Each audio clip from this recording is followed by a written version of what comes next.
He carried only a walking stick and an unbreakable belief that truth could defeat power. The British laughed. How could a simple walk possibly change the fate of an empire? Within weeks, that walk would make the entire world pay attention. For nearly 200 years, India had lived under British rule. The land was rich, but its people were poor.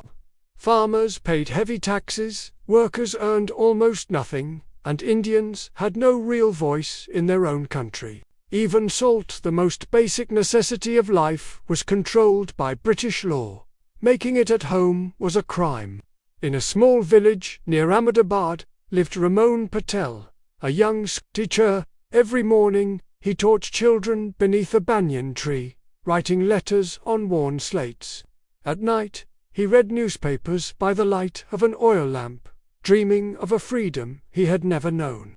Ramon, the British still remembered the day his father was fined by a British officer for collecting salt from the seashore. Ruled it with silence. It is the law, the officer on a cold morning in 1930, thousands father replied. As a thin old man, justice stepped onto a dusty road near the Sabarmati River. Under colonial rule. He had no army, no afternoon, no wealth. Excitement spread through the village like fire. Mahatma Gandhi is marching to the sea. Ramon listened closely. Gandhi, the man who wore simple cloth and spoke of truth and nonviolence, was leading a protest against the salt tax. He would walk over 200 miles to a coastal town called Dandi and break the law peacefully. Many villagers were skeptical. How can walking defeat the British? Someone asked. Ramon didn't answer, but inside he felt a flicker of hope. Days later, Gandhi's march passed near Ramon's village. Ramon joined the crowd as the marchers approached. Gandhi walked barefoot, his body fragile but his spirit firm. When he stopped to rest, the crowd fell silent. Gandhi said softly, "When a law is unjust, it is our moral duty to disobey it without hatred, without violence." Those words changed Ramon's life. That very day, he left his home and joined the march. For weeks, they walked, men, women, students, and farmers, ordinary people, united by a single purpose. Gandhi walked at the front, encouraging discipline, compassion, and courage. There were no weapons, no angry chants, only quiet determination. On April 6, 1930, at the shores of Dandi, Gandhi bent down and lifted a handful of salt. With that simple act, British authority was challenged. Across India, millions followed his lead.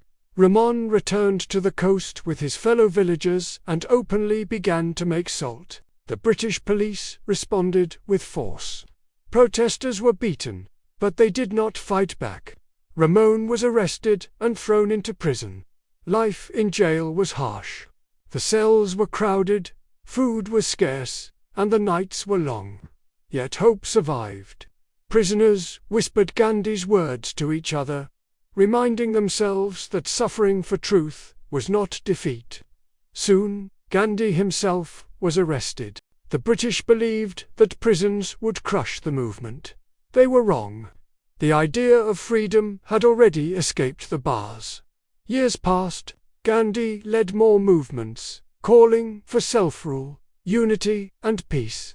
He fasted during times of violence, choosing to suffer himself rather than let India tear itself apart.